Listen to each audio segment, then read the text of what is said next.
अंतःकरण के तीन दोष हैं, मल, विक्षेप और आवरण।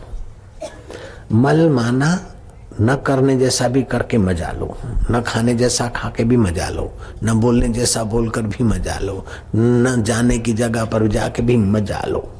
तो मजा के लिए लपक पड़ना, जैसे मछली लपक पड़ती और कुंडी का ख्याल नहीं करती, पतंगिया लपक पड़ता और दिए की आग का ख्याल नहीं करता, ऐसे हम लोगों का मन भी लपक पड़ता है। पान मसाला खाओ, बीड़ी पियो, दारू पियो, चोरी करो, दुराचार करो, लेकिन मजा लो। ये अंतःकरण की मलिनता का ही प्रभाव है। तो निगुरे लोग, अभक्त लोग जितना शास्त्र मर्यादा का उल्लंघन करते हैं और लपक पड़ता मन उनका, उतना भक्तों का और सगुरों का नहीं होता। भक्त के जीवन में, शिष्य के जीवन में, सगुरों के जीवन में 50 गलतियां दिखेगी, लेकिन वो भक्त न बनते, सगुरे न बनते, धर्मात्मा न बनते तो 500 गलतियां करते और गलती को गलती नहीं मानते। लेकिन भक्त बेचारा गलती को गलती तो मानता है। तो भक्त कभी ये न सोचे कि अरे रे रे मेरे में अभी इतने दोष हैं, मैं भगवान तेरा भजन करने के योग्य नहीं हूँ, ये नहीं हूँ, और भक्ति छोड़कर संसारियों के खिंचाव में न खिंच जाए, लेकिन कहे कि मेरे पुरुषार्थ से तो मैंने इतने दोष छोड़े, बाकी तो मैं दोष छोड़ने में असमर्थ हूँ, मैं तेरा हूँ। भक्त जब भगवान का बनता है तो दोष भक्त के नहीं होते, भगवान अपने समझकर उनको हटाने का भीतर सामर्थ्य दे देता है। दूसरी बात, भक्त अगर मैं अपने में दोष मानता है तो दोष को बल मिलता है। भक्त अंतःकरण में दोष देखे, अपने में नहीं। दोष अंतःकरण में होते हैं, मल अंतःकरण में है, विक्षेप अंतःकरण में है, आवरण अंतःकरण में है। मुझ में तो परमात्मा है और मैं परमात्मा में हूं, तो परमात्मा के बल और चिंतन से भी भक्त के अंतःकरण के दोष जल्दी निवृत्त होते हैं।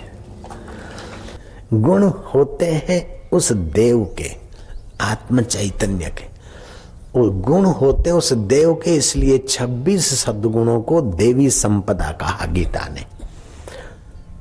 अहिंसा, अभय, सत्व, संशुद्धि, ज्ञान योग में स्थिति आदि जो गीता के 16वें अध्याय में बताए गए 3 श्लोकों में। अभयम, सत्व, संशुद्धि, ज्ञान योग व्यवस्थिता, दानम, दमश्च यज्ञस्य।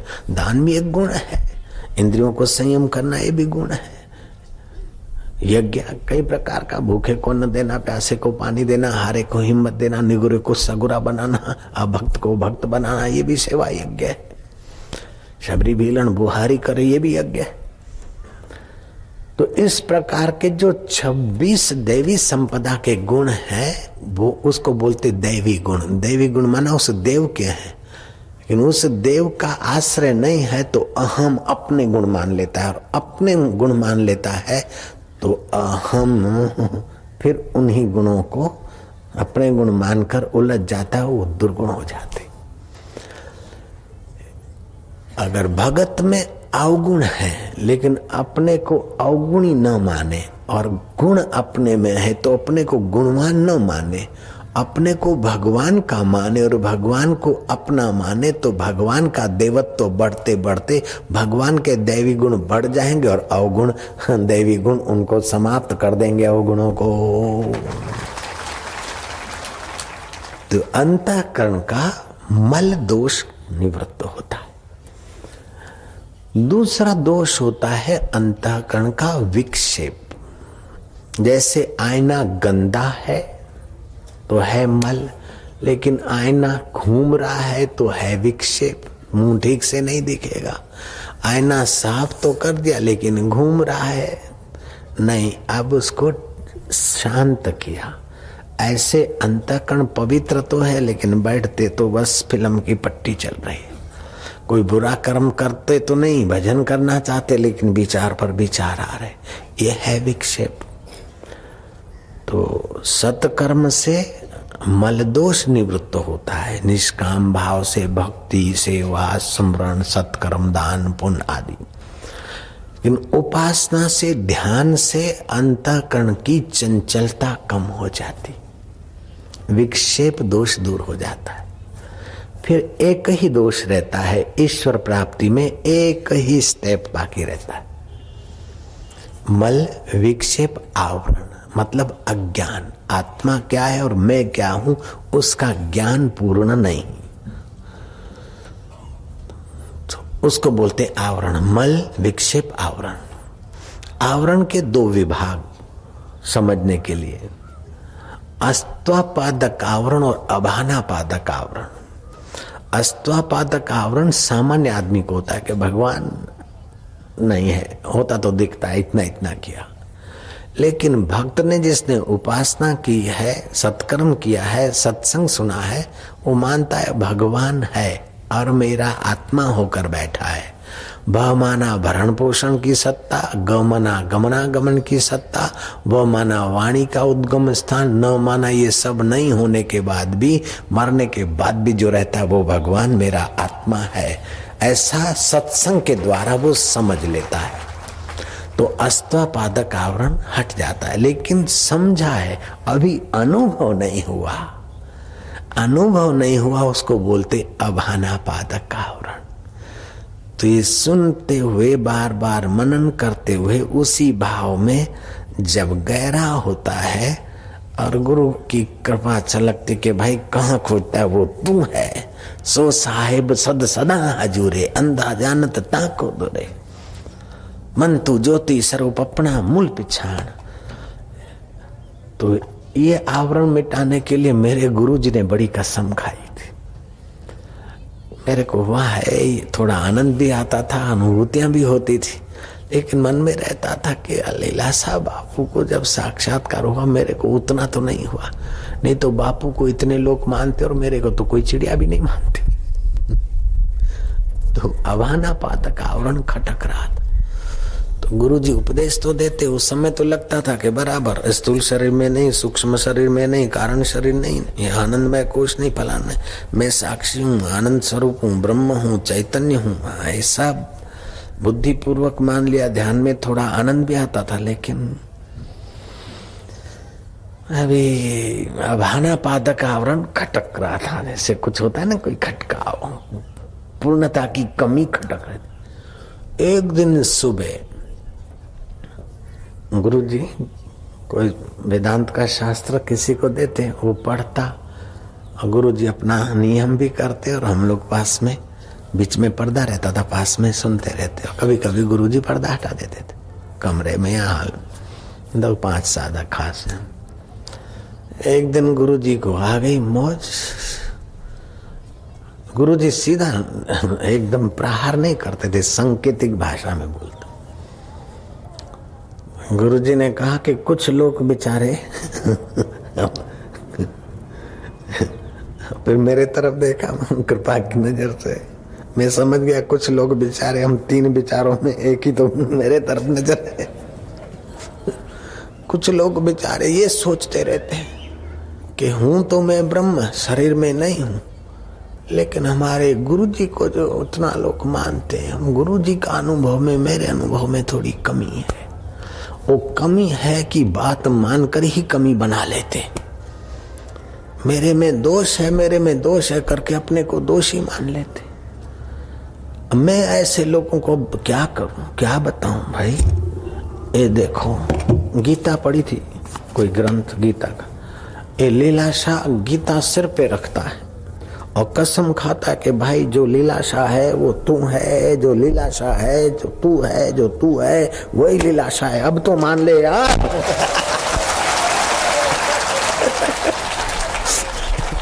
उस कृपालु ने अभानापादक भी मार भगाया। फिर लगा कि फिर ऐसे धीरे धीरे आ गया क्या कि सत्संग भी क्या करो, तो अकेला पिएगा क्या, पिलाया कर, मैं क्या जो आ गया हूं। तो अब तो देखा तो बापूजी की गिराकी से 10 गुनी गिराकी अपनी हो गई। तो अब ऐसा थोड़ी होगा कि मैं बापूजी से 10 गुना हो गया। ये बाहर के भक्तों की भीड़ बढ़ने से कोई बड़ा हो जाए या भीड़ घटने से कोई छोटा हो जाए, ऐसा नहीं है। ये सत्य का अनुभव तो अपने आप में ही पूर्ण है। बाहर की प्रवृत्ति निवृत्ति प्रधान प्रारब्ध जिनका जैसा है वैसा होता है। तो एक तरीका ये शास्त्रीय तरीका है। भक्ति करते करते भगवान की शरण ली तो फिर भीतर से आवाज आएगा, तू किसको खोजता, मैं तेरे साथ हूं, तू मेरा स्वरूप। और वो भक्ति सनातन धर्म में 5 जो मुख्य देव हैं उनकी, उन 5 में से किसी की भी भक्ति करे तो उनकी भक्ति में ये ताकत है कि आपका लौकिक मनोरथ तो पूरा करते हैं, लेकिन लौकिक मनोरथ की इच्छा के बिना अगर देवों की भक्ति करते हो तो अलौकिक आत्म सुख देने वाले संत के पास वे भगवान तुमको पहुंचा देते। फिर चाहे भगवान शंभ सदाशिव की पूजा करो, शैव उपासक हो, चाहे भगवान विष्णु की पूजा करो, विष्णु अवतारों की, वैष्णव उपासक हो, चाहे शाक्त उपासक हो, गायत्री माँ की पूजा करने वाले हो, काली की, भगवती की शाक्त उपासक हो, चाहे कोई गणपत्य उपासक हो, चाहे कोई सूर्य नारायण के उपासक हो, सौर्य उपासक, इन 5 देवों की उपासना में बड़ा बल है।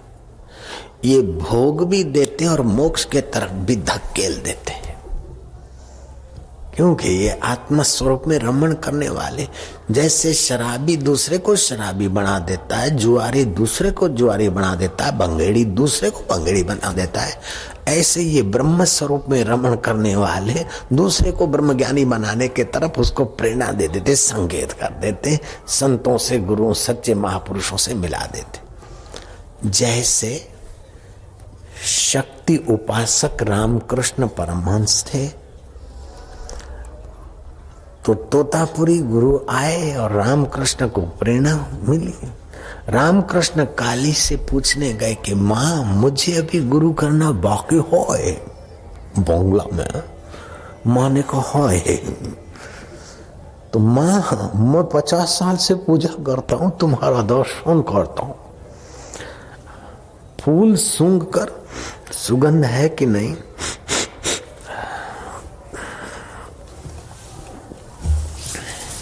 माला सूंघ कर, ये बात करते करते मैं भी मजा ले रहा हूं,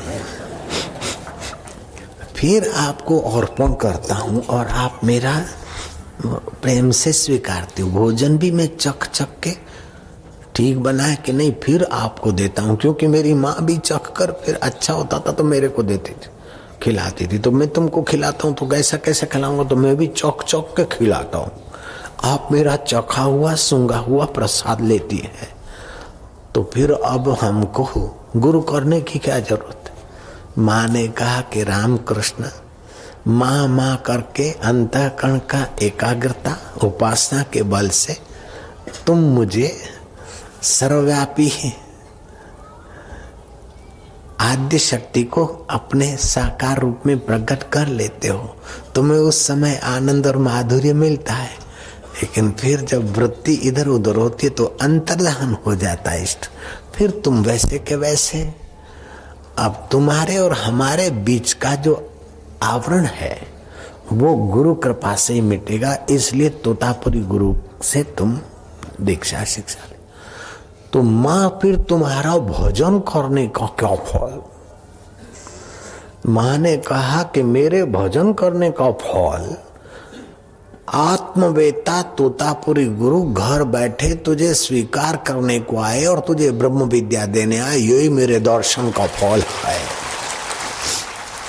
ऐसे ही राम जी की पूजा करो, चाहे गणपति जी करो, चाहे गायत्री माँ का जप तप करो, लेकिन आपने अगर उनसे कुछ लौकिक लिप्सा आपको नहीं है तो इन उपास्य देवों की प्रेरणा से आप किसी न किसी आत्मरामी संत की सभा में और संत के संपर्क में पहुंच जाओगे।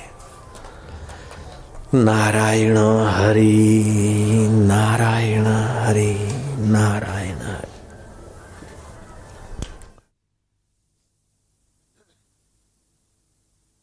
हरि हरि ओम।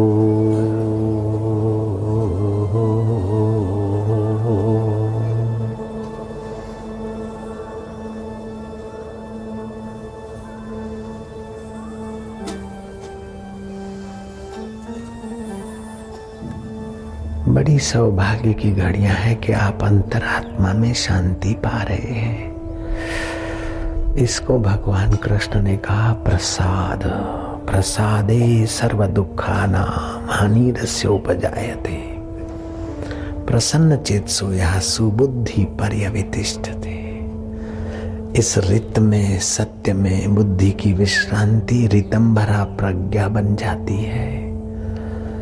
कुमति सुमति सबके उर रहे वेद पुराण निगम असकहि। कुमति से तो सुमति अच्छी है, और लेकिन सुमति से भी रितंभरा मति ही। बुद्धिमान बुद्धिजीवी, बुद्धू से तो बुद्धिमान अच्छा है, बुद्धिजीवी बढ़िया है। लेकिन भगवान कहते भजताम प्रीतिपूर्वकम ददामी बुद्धि योगम तम। जो प्रीतिपूर्वक मुझे आत्मदेव को भजता है उसे बुद्धि योग देता हूँ। उसकी बुद्धि मुझ चैतन्य के सुख में शांत हो जाती, मेल करती। फिर बुद्धि बुद्धि नहीं बचती है, रितंभरा प्रज्ञा हो जाती है। उसी से त्रिकाल ज्ञान और आत्मज्ञान का अनुभव होता है। उन पुरुषों की वाणी शास्त्र बन जाती है, उन पुरुषों की वाणी सत्पुरुषों की वाणी बन जाती है। उन पुरुषों का दर्शन पापनाशक हो जाता है, उन पुरुषों के वचन मोक्षदायी बन जाते हैं। जिनकी बुद्धि सत्य में विश्रांति पाकर रितंभरा प्रज्ञा बन जाती है। तस्य प्रज्ञा प्रतिष्ठिता। आप ये अभ्यास करो, बड़ा सरल तरीका है और ये शास्त्रीय तरीका है। दूसरा ब्रह्मवेताओं का अपना मस्त तरीका भी है कि अंतःकरण के मल को, विक्षेप को, आवरण को दूर करो न करो। अंतःकरण करण है, ये प्रकृति के है, इसको देखने वाला मेरा चैतन्य स्वरूप में जो का त्यों है उधर सीधे चले आओ। कोई कोई विरला विरक्त पहुंच जाता है। ऐसे भी आप तो डूबे रहो और दो चार मिनट। बहुत मंगल घड़ियां हैं, बहुत मंगल हो रहा है अपना। वाह प्रभु तेरी जय हो। जो भीतर कुछ होता है होने दो। देव असुरों ने मंथन किया दरिया का, अर्थात देवी और आसुरी वृत्तियां सब सुख चाहती और अपने दिल रूपी दरिया में मंथन करे। कई रत्न निकले, लेकिन जो संसारी संपदा के पीछे पड़ा है उसको अमृत कुंभ का पता ही नहीं चलता। इंद्रपुत्र जयंत अमृत कुंभ ले भागा, बृहस्पति उसकी रक्षा के लिए रहे। ब्रह्मवेता के हृदय में वो कुंभ भरता है तो छलकता है, तो वो क्यों ना छलके। 4 जगहों पर छलका। इलाहाबाद, काशी, नासिक, उज्जैन, इलाहाबाद, नासिक और हरिद्वार। उन्हीं दिनों ग्रह नक्षत्रों की गिनती मिलाकर कुंभ के मेले होते। उज्जैन में सिंहस्थ के नाम से मनाया गया था। एक कुंभ तुम्हारे आत्म कुंभ की खबर देता है। अमृत सब चाहते हैं, आसुरी वृत्ति, असुर लोग भी अमृत चाहते, सुर भी चाहते, देव दानव चाहते, सुखी लोग भी आत्म अमृत चाहते, दुखी भी चाहते।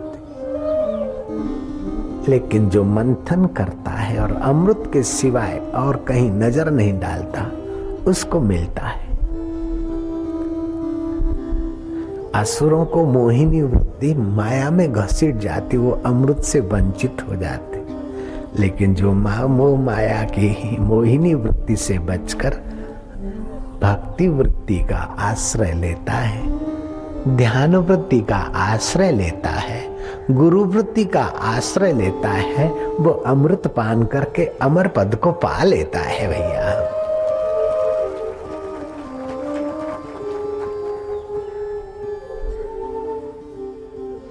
रूपम मधुरम निपुरम मधुरम नृत्यम मधुरम मुकुटम मधुरम निखिलम मधुरम अखिलम मधुरम मधुराधिपते मधुरम मधुरम।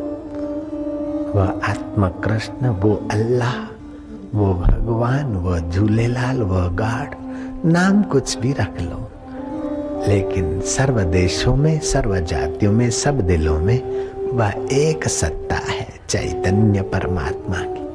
हम उसकी उपासना करते हैं, हम उसकी आराधना करते हैं, हम उसी में गोता मारकर अपने ज्ञान दाता, प्रेम दाता, मुक्ति दाता में तदाकार होते हैं। प्रभु तेरी जय हो। माझा विठ्ठला, माझा पांडुरंगा, मैं काय करून काय नाही करू मला माहित नाही, सगळा तुम्ही जाणते, तुम्ही मला डुबवून दे तुमचे ज्ञान मध्ये, आता सगळा चांगला होऊन। हे मेरे रब, हे मेरे अकाल पुरुष, मैं क्या करूं क्या न करूं, तुझे कैसे खोजूं मैं नहीं जानता। मैं तो तेरा जो तिद पावे सो बलिकार, तू सदा सलामत निरंकार।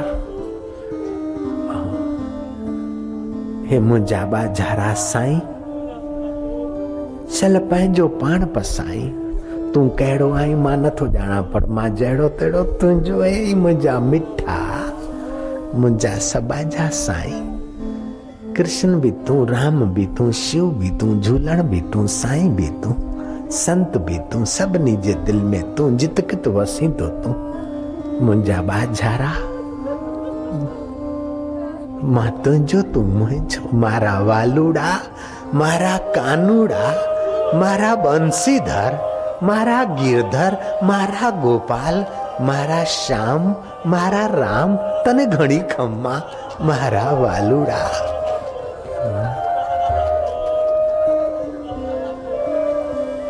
तू मोहम्मद नो अल्लाह अने तू कबीर नो अव्यक्त, तू शंकराचार्य का अद्वैत ब्रह्म और रामानुजाचार्य का राम, वल्लभाचार्य का तू ही वल्लभ और सखी संप्रदायों का तू ही पूजने योग्य सखा और स्वामी।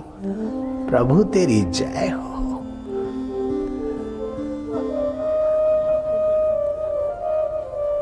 तू दीवाने भक्तों का मस्ती दाता, प्रभु भी तू और गुरु भी तू, ज्ञानी भी तू, त्यानी भी तू, तेरे कई रूप, तेरे कई रंग। प्रभु जय हो, जय हो, जय हो। जय तेरी बोलते और दिल हमारा अच्छा लगता है, क्योंकि ये दिल भी तेरा दिया हुआ है ना, हमने थोड़ी किसी फैक्ट्री में बनवाया है, दिल भी तेरा बनाया हुआ और दिल में रहता भी तू।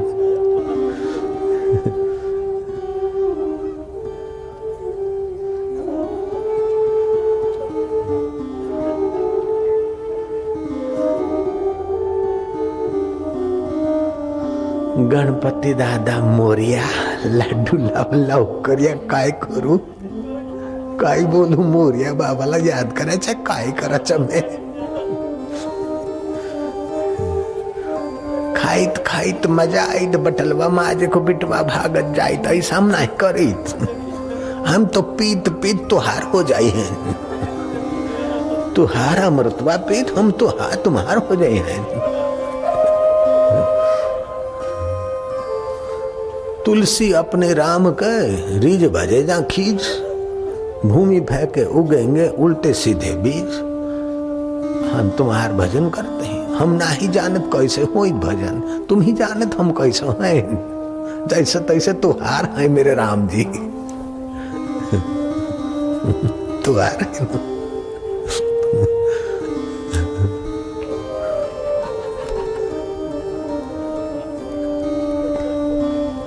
नंगड़ा निमाणी जाजी में तिमे पाल, मेरी आया मंदी आया बेशक बंदी आया, ढक ढक ढोलना आए बन खोलना। मैं तेरा तू मेरा, मेरे में कोई गुण नहीं, सारे सद्गुण तेरे और दुर्गुण मेरे अंतःकरण के हैं। मेरा अंतःकरण प्रकृति का है और मेरा आत्मा तेरा है। प्रकृति का अंतःकरण तू शुद्ध करे या कैसे भी उसे करे तू जान, मेरे को तो तेरा ज्ञान और तेरा आनंद ही पर्याप्त है। जय हो प्रभु।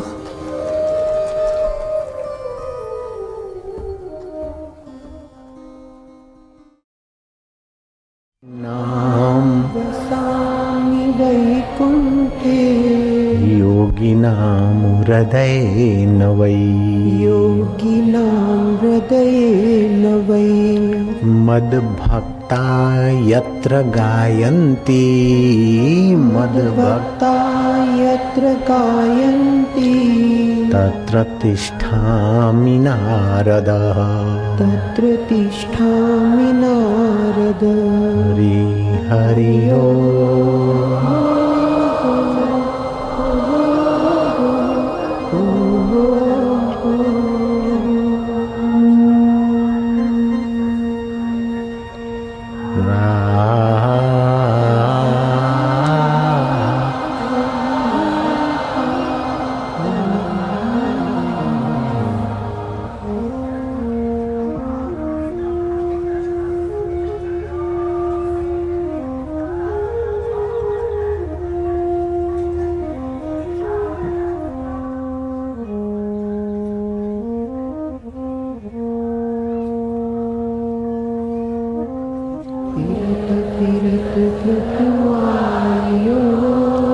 परियो तव शरणाय, परियो तव शरणाय, नानक की प्रभु बेनती, नानक की प्रभु बेनती, अपनी भक्ति लाए, अपनी भक्ति लाए। ये जीव घूमता घूमता कई माताओं के गर्भों से लटकता भटकता, कभी 2 पैर वाली माँ तो कभी 4 और 6 पैर, 8 और 10 और 100 पैर वाली माताओं के गर्भों से यातनाएं सहता यात्रा करता करता अब इस भारत भूमि में, इस वैदिक आत्मविद्या की दात्री भूमि में जन्म हुआ है। नानक कहते हैं कि भगवान फिरत फिरत प्रभु आयो, परियो तो शरण आए। जो जिसकी शरण पड़ता है वो अगर उसे साथ सहयोग न दे तो कहाँ जाए। कर्म का फल तो भगवान देते हैं, लेकिन शरणागत के लिए विशेष करुणा कृपा बरसाते। अगर भगवान भी न्याय करने लगे तो शरणागत कहाँ जाएंगे। ज्ञान ध्यान कुछ कर्म न जाना, सार न जाना तेरी। मेरे कर्मों की ओर देखता हूं तो दिल कांपता है, पैर लड़खड़ाते, लेकिन तेरी उदारता के तरफ, दयालुता के तरफ, सुहृदता के तरफ देखता हूं तो दिल में साहस, स्नेह और हिम्मत आती। श्रीमद् भागवत में अथवा और किसी ग्रंथ में ये नहीं लिखा कि कुब्जा ने अगले जन्म में फलानी जगह पर, ढींगनी जगह पर तप किया था, योग किया था, ध्यान किया था। नहीं, श्री कृष्ण ग्वाल मित्रों के साथ जा रहे। कुब्जा कुबड़ी अंगराग लेकर जा रही है, कंस और कंस के पहलवानों की मालिश करने वाली और उनको चंदन लेप लगाने वाली। साधु तो ललाट को लेप करते, उनका श्रृंगार है, लेकिन कंस और चाणों को मुष्टिक लेप करते हैं, ये उनकी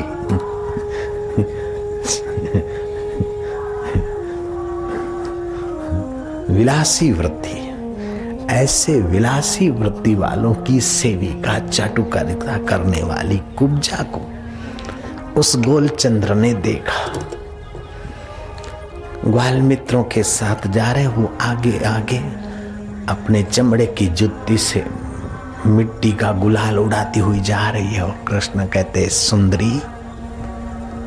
उस कुरूपा कुब्जा ने देखा कि ये तो सब छोरे छोरे हैं, आगे पीछे कोई सुंदरी नहीं है, क्या पता किसको बुलाते होंगे। उसने फिर अपनी जुतियां घसीटी। फिर कृष्ण ने कहा, अरे सुंदरी। उसने देखा कि सुंदरी तो कोई है नहीं और यहां तो सब छोरे छोरे। फिर उसने जुती घसीटी, लेकिन ये कहां चुप रहने वाले। अहेतु की कृपा करना उस परमेश्वर का स्वभाव है, सुहृद है, प्राणी मात्र का सुहृद है। वो भगवान हमारे भी सुहृद है। ऐसा जो समझता और मानता है वो शांति पाता है। सुहृदम सर्वभूतानां ज्ञात्वा शांति मृच्छति। ऐसा जो जानता है उसे शांति शीघ्र मिल जाती। आप कृपा करके अपने पिया को, अपने प्रभु को, अपने इष्ट को, अपने आत्मदेव को परम सुहृद मानिए।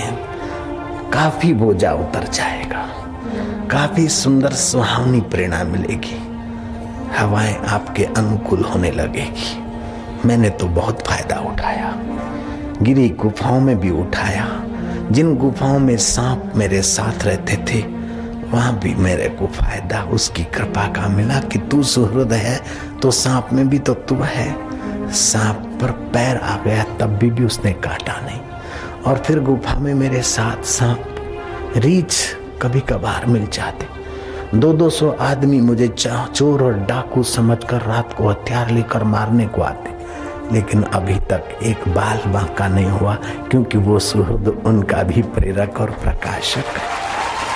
नर्मदा किनारे सब कुछ छोड़ के फेंक फांक के बैठ गए, लेकिन बेईमान मन थोड़े भुने हुए चने रख लिए। भाई भूख लगेगी तो क्षत्रिय शरीर है, मांगना तुम स्वभाव नहीं। रात को 9-10 बजे तड़ाके की भूख लगी। नर्मदा माता आती है, दर्शन देती, लेकिन अभी आई नहीं तो भूख ने दर्शन दिया है। भुने हुए चने धो धा के जो खाने का विचार आया तो फिर उस सुहृद ने कहा कि इतना सब छोड़ दिया, अब 6 पैसे के चने का शरण ले रहा है और मेरी शरण की बात करता है। पकड़ा कान और धर दी 2 थप्पड़। अभी तो आराम से दे रहा हूं, उस समय जोरों की दी थी। और फेंक फांक दिया चना और कुछ पैसा, चिल्लर पिल्लर रुपया कुछ था, फेंक दिया। बैठ गए कि मां नर्मदा अब तो आएगी। 10 बज गए, 11 बज गए, 12 बज गए। कभी कभी उस गहरे जल में चाणोद करनाली बड़ौदा के पास खड़बली होती, जय मां नर्मदे करके रोमांचित होते, लेकिन न नर्मदा आती न गंगा आती। फिर आंख बंद करके बैठे। ऐसे करते करते रात बीती जा रही थी। सावन भादो के दिन इंद्र के अब परीक्षा न लूं तो कब लूं। क्या ले भाई, जोरों की बरसात और नर्मदा किनारे गांव के पानी के नाले घसीट के फेंक देंगे, लेकिन थोड़ा बैठे। माँ अभी आई, अंतर्धान हो गई, शायद परीक्षा लेते हो, अपन बैठे। फिर देखा कि माँ नहीं आती। वो जो चने फेंके वो मछलियां जो दरिया में गहरे में है वो खलबली करती है। मैं क्या, वाह माँ वाह। फिर तो हम बैठे रहे। आंधी तूफान और बरसात ने जोर पकड़ा। हम गए चाणोद के वो माछीवास, मुझे पता नहीं था रात्रि का। बरामदे में जा बैठे और कोई बाथरूम करने को निकला और गांव को जगा कराया। कोई बड़ी बड़ी जटाएं ऐसा करके बैठा, न जाने क्या करता है। हथियार लेकर आए लोग, कोई भाला, कोई कुछ, कोई नजीक आए। लेकिन वो सुहृद जब उनका प्रेरक बैठा है उनके चित्त में और मेरे चित्त में, तो कौन कुछ क्या कर सकता है। वो सब के सब शोर बकोर और हथियार और तीर सब तैयार, लेकिन हम उठ खड़े हुए, सीधे चले तो वो झुंड में 2 भाग हो गए, एक इधर एक उधर। हम निकल गए। फिर उनको वस्तु परिस्थिति का पता चला। न जाने ऐसे कई बार क्या क्या हुआ। गंगोत्री गए थे एक बार, जहाँ आज से 28 साल पहले बसें नहीं थी। भैरव घाटी उतर के जाना पड़ता था। 4 आदमी, 3 हमारे साथ थे, चौथे हम। पट नहीं खोले थे, जाएंगे बैठे, जो होगा होगा, सीधा सामान ले गए थे। गंगा जी के मंदिर के तो दर्शन नहीं होंगे, जहाँ रहना है रह लेंगे। पट बंद है। सामने साधु मिला, लंबी जटाएं, तेजस्वी ओजस्वी आभा मंडल। ले गया अपनी गिरी गुफा में। गर्मा गर्म चावल, गर्मा गर्म दाल, गर्मा गर्म सब्जी। शाम को 4:30 बजे हमको खिलाई चारों को, और खुद वो साधु खाने बैठे। मैं क्या महाराज ये कैसे? तो उसने स्लेट पर लिख दिया कि रोज तो 11 बजे हम पाते हैं, बनाते हैं। आज पाने के लिए बना रहे थे तो 5 आदमी का चावल बन गया।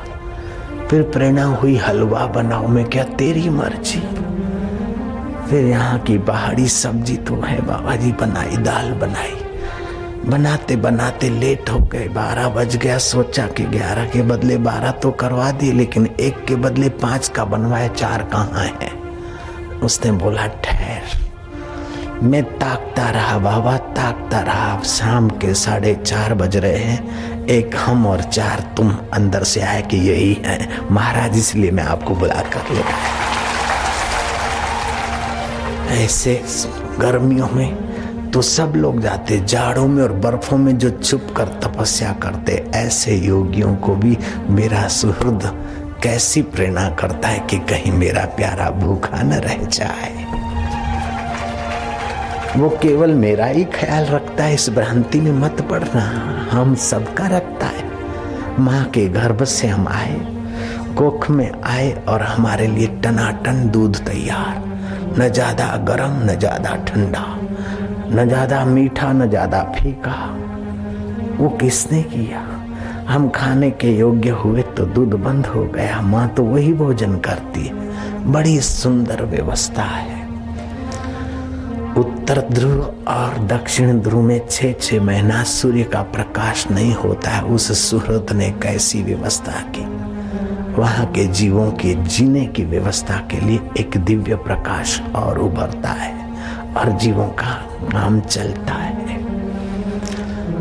बस इतना मान लो कि तू मेरा परम सुहृद है। जो तिद भावे सो भलीकार।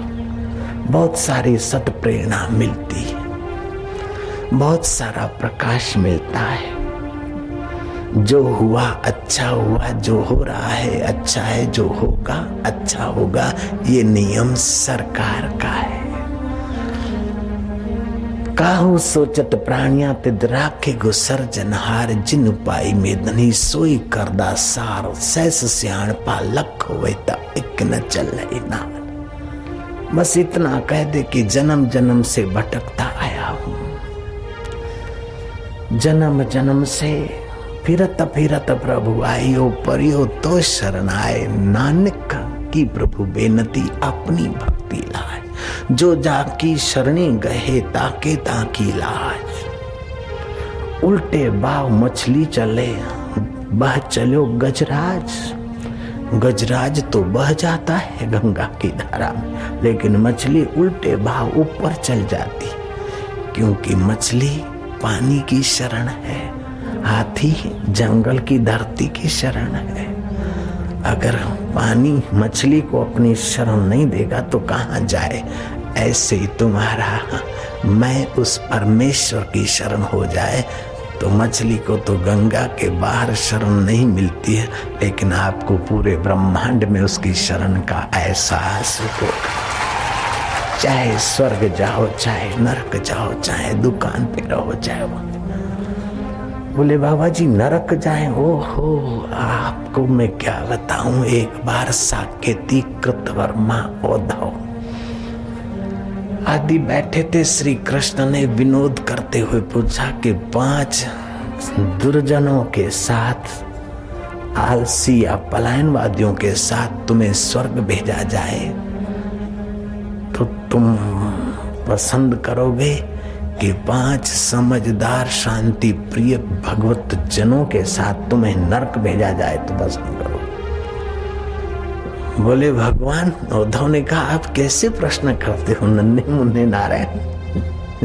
कन्हैया कैसे प्रश्न करते हो,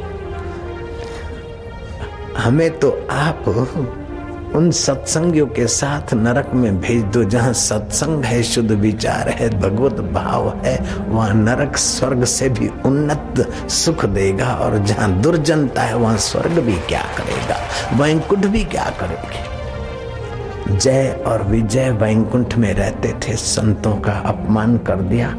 वही जय विजय 3 जन्मों तक असुर योनि में और भगवान को 4 बार जन्म लेना पड़ा। श्रीमद् भागवत में भगवान राम के कुल की महिमा और वर्णन आता है। श्री राम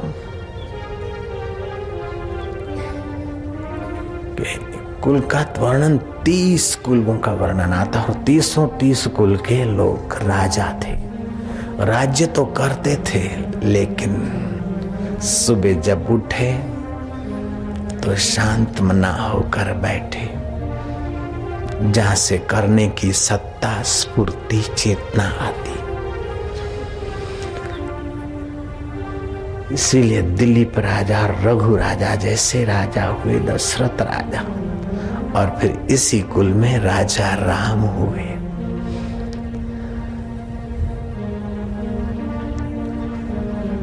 गंगा जी के स्वरूप का वर्णन आता है। शंकराचार्य ने कहा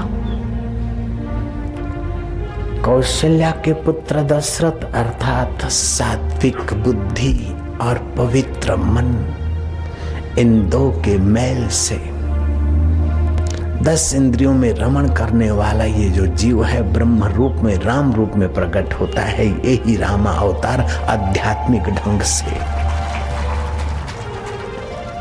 वल्लभाचार्य ने 12 वक्त रामायण की कथा सुनी और हर वक्त कथा का अलग अलग अर्थ। वो हर वक्त नई प्रेरणा, नया ज्ञान कहां से आता है। आपके मन में अभी जो विचार चलता है उसके बाद 2 मिनट के बाद कौन सा विचार आपको आएगा आपको पता नहीं, लेकिन आपके अनंत जन्मों को जानने वाला और अनंत यात्रा कैसी होने वाली है वो जानने वाला तुम्हारा पिया तुम्हारे साथ बैठा है। उसकी शरण मिल जाए, आहा, मंगल हो जाए, कल्याण हो जाए। नानक जी कहते फिरत फिरत प्रभु आइयो, परियो तो शरणाए। धर्म ते बिरति योग ते ज्ञाना, ज्ञान ते मोक्ष पाए पद निर्वाण। धर्माचरण करने से विवेक जगता है, और विवेक जगता है तो अंतर आत्मा में वह प्रकाश होता है कि इतना खा लिया फिर क्या, इतना भोग लिया फिर क्या, इतना इकट्ठा कर लिया फिर क्या, इतनी वाहवाही मिल गई फिर भी इस हाड़ मास के शरीर उसके नाम की। मन तू ज्योति स्वरूप अपना मूल पिछान। तो भी बताया कि रघुकुल के 30 राजाओं का वर्णन श्रीमद् भागवत में आता है। और भगवान राम के चरित्र नायक पृथ्वी के वाल्मीकि, भगवान के भ्राता पृथ्वी को धारण किए हुए शेष अवतार, और पृथ्वी से प्रकटी मां सीता। राम के चरित्र और राम की लीला और राम का आचरण मानव समाज के लिए एक आदर्श है, अनुकरणीय है। अपने छोटे भ्राताओं को प्रसन्न और उन्नत और उत्साहित करने के लिए रामचंद्र जी गुरुकुल में खेलते खेलते अपने सिर हार आए और भाइयों को जीत मिले और प्रसन्न और उन्नत हों। ऐसा भाई भाइयों के व्यवहार का भी प्रकाश श्री राम के जीवन से हम लोग ले सकते हैं। सभा में पहले बोलने वाले, सार गर्भित बोलने वाले, दूसरे को मानते और आप अमानी रहने वाले श्री रामचंद्र जी कभी ये नहीं सोचते कि मैं आदि नारायण भगवान राम, आदि नारायण का रूप मैं स्वयं राम, आने वाला पहले मुझे प्रणाम करे, कुछ पूछे तब भी मैं बोलूं। नहीं, आने वाले को संकोच न हो, उस पर स्नेह की वर्षा कर देते थे। आप अमानी रहते और आने वाले को मान देते, उसको बोलने में संकोच न हो, इसलिए आप अपने तरफ से बोलते थे। हम भी आपको प्रार्थना करते कि आपके यहाँ भी कोई आ जाए तो आप बड़े आदमी मत बनिए, अथवा अपने इर्द गिर्द के नौकर चाकर या चेले चाटियों को इतना ऊंचा मत चढ़ाइए कि राम पद्धति का अनादर हो जाए और कुछ होने लगे। नहीं नहीं, रामकृष्ण के पास एक माई गई कि मेरा बेटा गुड़ खाता है, बोले 1 हफ्ता के बाद आइयो। और रामकृष्ण के पास जब वो माई बेटे को ले गई तो रामकृष्ण ने कहा कि भैया गुड़ मत खाइयो। माई ने कहा बाबा जी उसी दिन कह देते तो इतने मील चलने का धक्का क्यों लगता। बोले बहन उस समय में खाता था, मेरा आचरण में करूं तभी तो मेरे वाणी का प्रभाव पड़ेगा। तो आपका व्यवहार आचरण ऐसा हो कि चाहे आपके ललाट पर राम जी के नाम का तिलक हो चाहे न हो, लेकिन आपके दिल में दिल भर राम का व्यवहार तो छलकता ही मिले। द्वेषपूर्ण व्यवहार करने वाले के ओज को, तप को, भजन को खा जाता है। जय राम जी की। राग, द्वेष और काम, क्रोध ये हमारी भक्ति को, योग्यता को, बुद्धिमत्ता को हर लेते हैं। तुलसीदास महाराज कहते हैं काम, क्रोध और लोभ मोह की जब लग मन में खान, तुलसी दोनों एक है क्या मूर्ख और विद्वान। तो हम रोज सवेरे जैसे रघुकुल के राजा प्रतिदिन राजकाज का बोझ उठाने के पहले निर्बोझ होते थे, अपने चित्त को विश्रांति देते थे। चित्त की विश्रांति दोषों की हरता है, गुणों की भरता है, आवश्यक सामर्थ्य देने वाली। चित्त की विश्रांति प्रसाद की जननी है, सामर्थ्य और सुख की जननी है। मैंने ऐसे ऐसे योगियों से संपर्क किया और मित्रता हुई जो हवा पीकर जीते और पेड़ पर जीते। ऐसे ऐसे योगियों का मेरा निकट का संबंध रहा जो अदृश्य हो जाते। किन सब कुल मिलाकर गीता की समता, रामायण का रस, भागवत की भगवत भावना, प्राणी मात्र के कल्याण के लिए पतंजलि का योग पर्याप्त है। भारतीय मनोविज्ञान और पाश्चात्य मनोविज्ञान में जमीन आसमान का फर्क है। फ्राइड कहता है कि जो मन में आए वो करो, रोको मत। अगर रोकोगे तो पागल हो सकते हो। मन के विचारों को, इच्छाओं को, वासनाओं को दबाओगे तो हो सकता है कि आपको हिस्टीरिया हो जाए, पागलपन हो जाए। शादी करो, अपनी पत्नी से नहीं बनती तो पड़ोस अड़ोस में इधर उधर अपना सत्यानाश करो, फ्राइड मनोविज्ञान बोलता है। और फ्राइड मनोविज्ञान पढ़कर प्रसिद्ध लोगों ने भाषण ठोक दिए।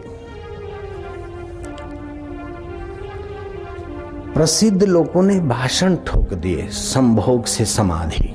जयराम जी बोलना पड़ेगा। फल ये हुआ कि कोई तपस्वी न मिला, कोई योगी न मिला, कोई सामर्थ्यवान संत न मिल पाया। आइंस्टाइन पढ़ाई में शुरुआत में बुद्धू था, किसी ने मार्गदर्शन दिया और किसी ने मेहना मारा और आइंस्टाइन चल पड़ा।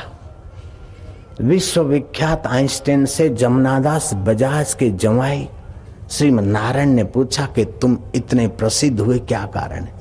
आइंस्टाइन हाथ पकड़ के ले गए ध्यान के रूम में, पतंजलि मनोविज्ञान का मैंने शरण ली है और पिछले 4 वर्ष से पत्नी के साथ शारीरिक संबंध को दूर रखा है, ब्रह्मचर्य का पालन किया, इसलिए मैं तेजस्वी हुआ हूं। ये भारतीय मनोविज्ञान है। पतंजलि मनोविज्ञान पढ़कर कई अयोगी योगी हो गए, कई अभक्त भक्त हो गए, कई दुराचारी सदाचारी हो गए और कई दुर्बल सबल हो गए, कई नाचीज पूजनीय हो गए। लेकिन फ्राइड का मनोविज्ञान पढ़कर कई लोग तबाह हो गए। गाड़ी कितनी भी बढ़िया हो लेकिन उसे अगर ब्रेक नहीं है तो व्यर्थ हो जाएगी। बाष्प अगर संयत है तो रेलगाड़ी को ले भागती है हजारों टन को, और बाष्प अगर निसंयम है तो व्यर्थ हो जाती। वृक्ष कहे कि मैं क्यों जमा रहा हूं, क्यों बंधा रहा हूं धरती से, मैं तो स्वतंत्र स्वच्छंद हूं, जो आए वैसा भागता फिरूं, तो क्या होगा, पत्ते झड़ जाएंगे, फल फूल नहीं हूं। वीणा की तारें कहे मैं क्यों कसी रहूं, तो सुंदर गीत नहीं गुजेंगे। आपका मन और मति कहे कि जो आए वो खा लें, जो आए वो कर लें, तो जीवन में जीवनदाता का संगीत नहीं खिलेगा। 2 करोड़ लोग जैसे पड़े हैं ऐसे ही दिशा में आपका मन और मति आपको ले जाएगा। इसलिए भारतीय संस्कृति की शरण, भारतीय ज्ञान की बहुत जरूरत है। आश्चर्य और दुख तो इस बात का होता है कि इस देश में कुछ लोग खुले आम भाषण करते हैं कि कृष्ण कोई भगवान नहीं है, राम कोई भगवान नहीं है। रावण जब मरा तो विभीषण को श्री राम जी कहते कि जाओ वीरोचित इनकी अंत्येष्टि करो। विभीषण कहता है नहीं हो सकता है, ऐसे दुष्ट नराधम कि मैं अंत्येष्टि नहीं करूंगा। श्री रामचंद्र जी अपने शत्रु के प्रति भी, श्री रामचंद्र जी शत्रु को शत्रु मानते नहीं, अपना आपा ही देखते हैं कि भाई उसका शरीर गया तो शत्रुता गई, अब उसकी अंत्येष्टि ऐसी करो कि उसका परलोक सुधरे।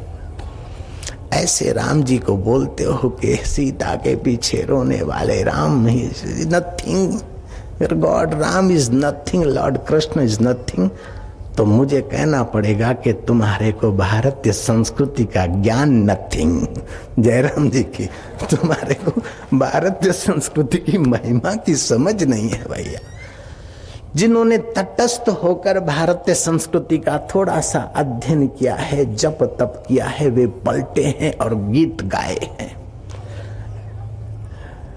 यूरोप का प्रसिद्ध तत्व चिंतक H.M. मुलेम लिखता है कि जाति से मैं ईसाई हूं, लेकिन मुझे कहना पड़ता है कि मानवीय प्रज्ञा जन्म से लेकर परम अवस्था तक पहुंचने की व्यवस्था भारतीय तत्व ज्ञान, भारतीय योग में है। फिर भी भारत के युवान युवतियां हम लोगों से आकर्षित होते हैं कि हमारा बाह्य सर्टिफिकेट देना और टिप टाप जीवन उनको आकर्षित कर देता है।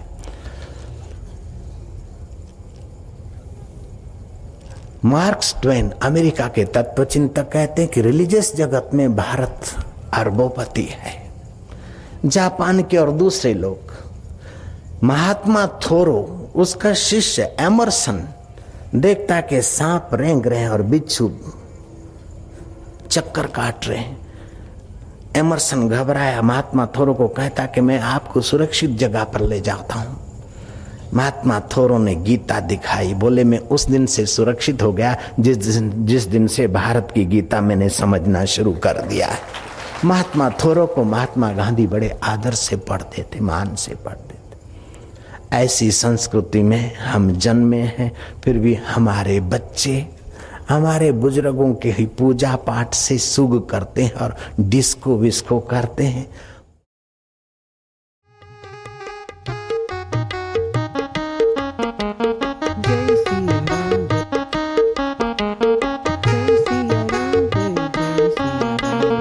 हरि हरि ओम, हरि ओम, हरि ओम, हरि ओम।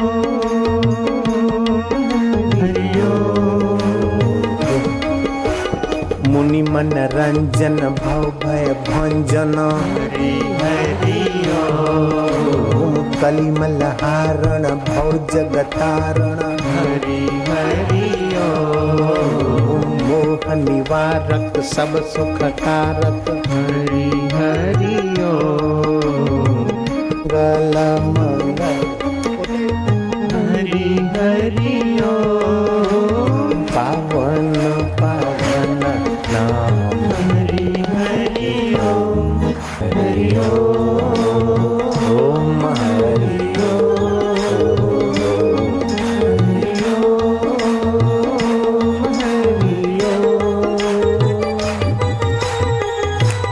जय हो जय हो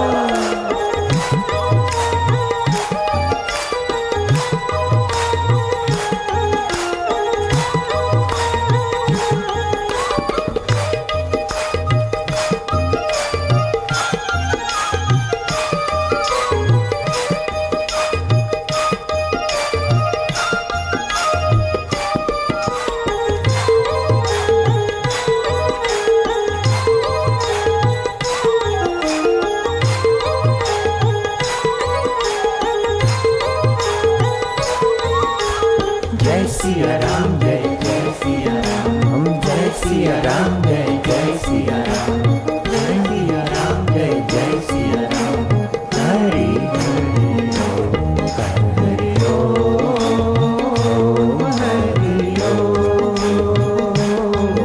हरि ओम हरि ओम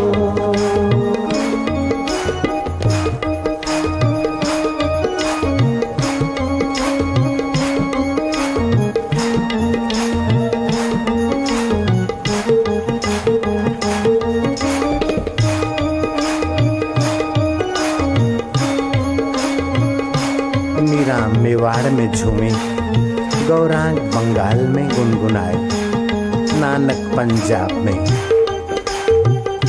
तुकाराम महाराष्ट्र में, तो तुम इस गंगा तक कुंभ के पावन अवसर पर दिल में दिलबर को दुल्हार करते हुए आत्म कुंभ में गोता मारो। प्रभु तेरी जय हो।